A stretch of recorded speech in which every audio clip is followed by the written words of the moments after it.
So I understand you're interested in restaurant work? Yes, I've got a bit of experience and I can provide references. That's good. I can check all that later. Now, Milo's restaurants have some vacancies at the moment. They're a really good company to work for. Lots of benefits. All right. Yes. They've got a very good reputation for looking after staff. For example, all employees get training, even temporary staff. Oh, really? That's quite unusual, isn't it? Certainly is. And do staff get free uniforms too? You just need to wear a white t-shirt and black trousers, it says here. So I guess not. But another benefit of working for a big company like this is that you can get a discount at any of their restaurants. Even at weekends? No, but you'll be working then anyway. Oh, yes, I suppose so. Most of their restaurants are in the city centre, aren't they? So easy to get to by bus? Yes, that's right. But if you have to do a late shift and finish work after midnight, the company will pay for you to get a taxi home. I probably won't need one. I think I'd use my bike. OK. Now, they do have some quite specific requirements for the kind of person they're looking for. Milo's is a young, dynamic company, and they're really keen on creating a strong team. It's really important that you can fit in and get on well with everyone. Yeah, I've got no problem with that. It sounds good, actually. The last place I worked for was quite demanding too. We had to make sure we gave a really high level of service. That's good to hear, because that will be equally important at Milo's. I know they want people who have an eye for detail. That's fine. I'm very used to working in that kind of environment. Perfect. So the only other thing that's required is good communication skills, so you'll need to have a certificate in English. Sure. OK, let's have a look at the current job vacancies at Milo's. The first one is in Wivenhoe Street. Sorry, where? Wivenhoe. W-I-V-E-N-H-O-E.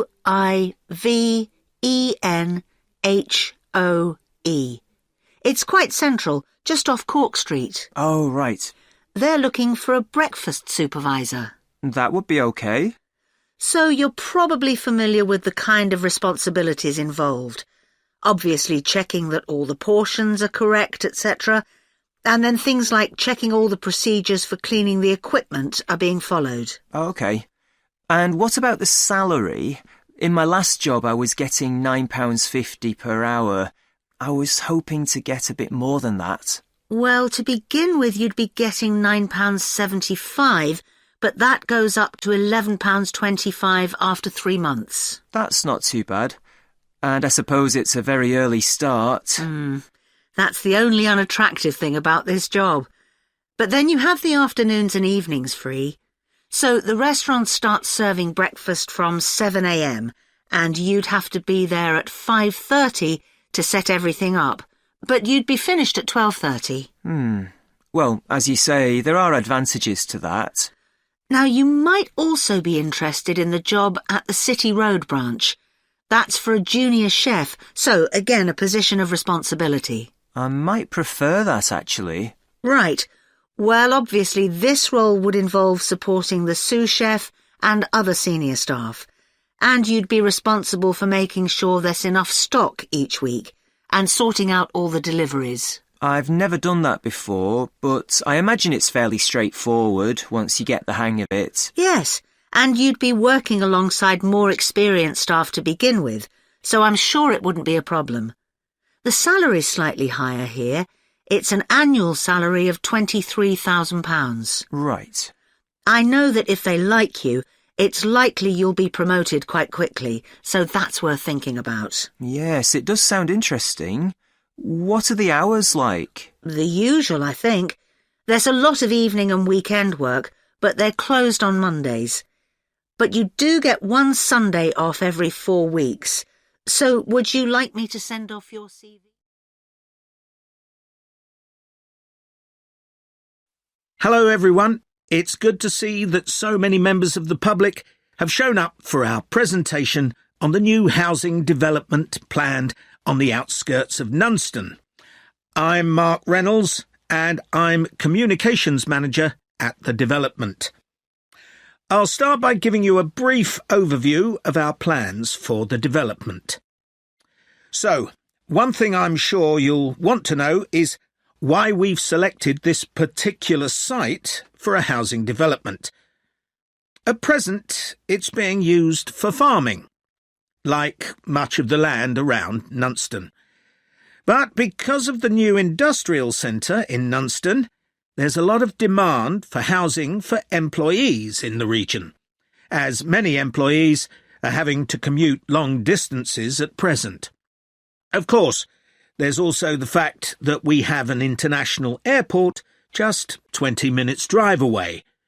But although that's certainly convenient, it wasn't one of our major criteria for choosing the site.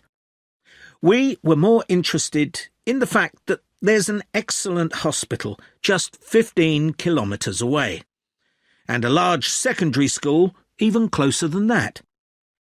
One drawback to the site is that it's on quite a steep slope, but we've taken account of that in our planning, so it shouldn't be a major problem. We've had a lot of positive feedback about the plans. People like the wide variety of accommodation types and prices, and the fact that it's only a short drive to get out into the countryside from the development. We were particularly pleased that so many people liked the designs for the layout of the development, with the majority of people saying it generally made a good impression and blended in well with the natural features of the landscape, with provision made for protecting trees and wildlife on the site. Some people have mentioned that they'd like to see more facilities for cyclists, and we'll look at that, but the overall feedback has been that the design and facilities of the development make it seem a place where people of all ages can live together happily. OK, so I'll put a map of the proposed development up on the screen. You'll see it's bounded on the south side by the main road, which then goes on to Nunston. Another boundary is formed by London Road on the western side of the development. Inside the development, there'll be about 400 houses and 3 apartment blocks. There'll also be a school for children up to 11 years old. If you look at the south entrance at the bottom of the map, there's a road from there that goes right up through the development. The school will be on that road, at the corner of the second turning to the left. A large sports centre is planned with facilities for indoor and outdoor activities. This will be on the western side of the development, just below the road that branches off from London Road. There'll be a clinic where residents can go if they have any health problems. Can you see the lake towards the top of the map? The clinic will be just below this, to the right of a street of houses. There'll also be a community centre for people of all ages. On the northeast side of the development, there'll be a row of specially designed houses specifically for residents over 65, and the community centre will be adjoining this. We haven't forgotten about shopping. There'll be a supermarket between the 2 entrances to the development. We're planning to leave the 3 large trees near London Road, and it'll be just to the south of these. It's planned to have a playground for younger children. If you look at the road that goes up from the south entrance, you'll see it curves round to the left at the top, and the playground will be in that curve with nice views of the lake. OK, so, now, does anyone have any questions?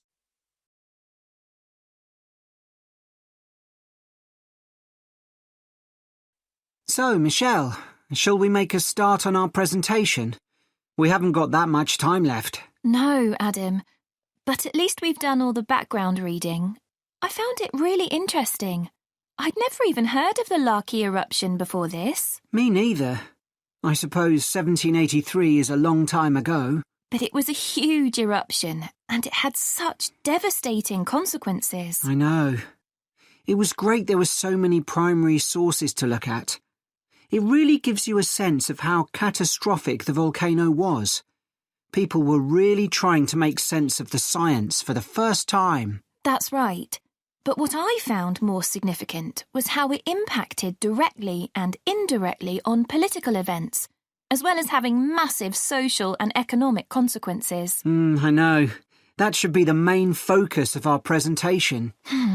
The observations made by people at the time were interesting, weren't they? I mean, they all gave a pretty consistent account of what happened, even if they didn't always use the same terminology. Yeah. I was surprised there were so many weather stations established by that time. So, you can see how the weather changed often by the hour. Right. Writers at the time talked about the Laki haze to describe the volcanic fog that spread across Europe. They all realised that this wasn't the sort of fog they were used to. And, of course, this was in pre-industrial times, so they hadn't experienced sulphur-smelling fog before. No, that's true. Reports from the period blamed the haze for an increase in headaches, respiratory issues and asthma attacks. And they all describe how it covered the sun and made it look a strange red colour. Must have been very weird. It's interesting that Benjamin Franklin wrote about the haze. Did you read that? He was the American ambassador in Paris at the time. Yeah.